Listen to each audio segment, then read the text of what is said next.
পাশে দাঁড়াইছি, এর থেকে আমার আনন্দ আর কিছু হয় না ভাইয়া। আমরা বিএনপি পরিবার, আমি রুমন ভাইকে, তারিক রহমানকে আমি ধন্যবাদ জানাই।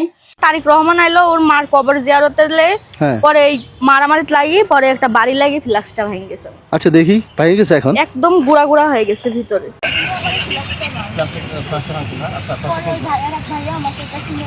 আচ্ছা ঠিক আছে, সমস্যা নাই।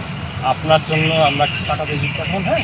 আর আপনার জন্য আপনার কি লাগছে ভাইয়ারা বলছেন যে আমার এই বাচ্চারা এখন মাদ্রাসায় ভর্তি করবো, আমাকে যেন সেজন্য আমাকে দেখেন। ওর পড়াশোনার জন্য প্রত্যেক মাসে আমরা তার বৃত্তি দেবো, ঠিক আছে। আর আপনি বাসা ভাড়া কত? 5,000 টাকা না? আপনি এই মাসে কোনো ঘর ভাড়া দিতে পারি না, বাড়িওয়ালা আমার। আচ্ছা, আপনি ঘর ভাড়া আমি দিয়ে যাচ্ছি আজকে। আপনি এই যে এগুলো করতে সমস্যা নেই। আর কি লাগবে ওই যে এই খোঁজ দিয়ে যাবা, ঠিক আছে। কী লাগবে ওর নাম্বারটা রাখবেন, ঠিক আছে, রাখবেন। আর আপনার কিছু টাকা দিয়ে যাচ্ছি, চলেন বাসা ভাড়া যান। আর ওর ভর্তি করছেন না? আচ্ছা, ওর পড়াশোনার জন্য প্রত্যেক মাসে মাসে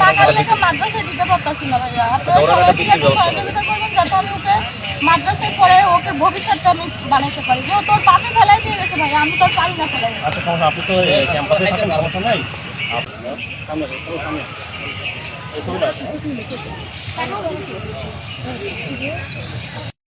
একটা হচ্ছে যে তোমার মিট সেট, একটা হচ্ছে যে ওই তোমার খাতা বলছে যা লাগে এটা, আর একটা কি লাগবে এই যে এগুলো সব ড্রেসিং টেবিল কিছু লাগে, এই সবটা বাজেট করবা, বাজেট করে কথা বলে আসবা, করে ইয়ের থেকে জেনে নিবার সাথে কথা বলে আসবা, পরে লাগবে সেই যে বাজেট দিবা, একবার নিয়ে একবার ইয়ে কিনতে পারবে না, একবারে সব নিয়ে নিতে হবে, সেটা নিয়ে চলে আসবা।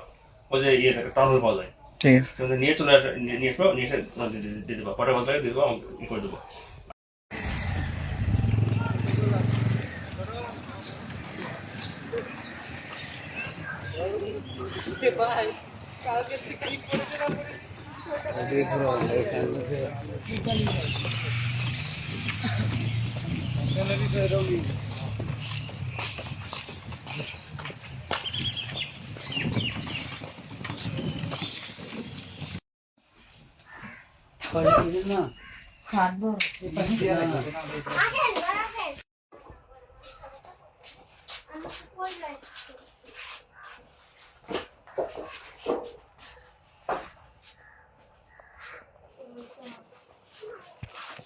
বর্তমান আমাদের মাননীয় প্রধানমন্ত্রী তারেক রহমান আপনার খোঁজ খবর নিচ্ছে এবং বিভিন্ন বিষয়ে দেখাশোনা করতেছে। এই বিষয়ে আপনার যদি কিছু বলার থাকে। প্রথমে তাকে আমি ধন্যবাদ দেব, আর তার জন্য আমি দোয়া প্রার্থী করব, যত সে তার বাবা মা তো মারা গেছে, আল্লাহ তাদেরও বেহেশতেবাসী করুক, দোয়া করব তাদের জন্য। সেই সাথে আমি তারেক রহমানের জন্য দোয়া করব যে আমার অসহায়ের সময় আমার পাশে দাঁড়াইছে। আমার এই সময়টা আমি বিশ্বাস করবেন কিনা জানি না ভাইয়া, আমি যে পরিমাণ কষ্ট করছি ঘরটার ভিতর থাকি, আমার এই বাচ্চাটাকে নিয়ে আমি না খায়ও দিন পার করছি, তারপরেও তো উনি আমার পাশে দাঁড়াইছে, এর থেকে আমার আনন্দ আর কিছু হয় না ভাইয়া। আমরা বিএনপি পরিবার, আমি রুমন ভাইকে, তারিক রহমানকে আমি ধন্যবাদ জানাই।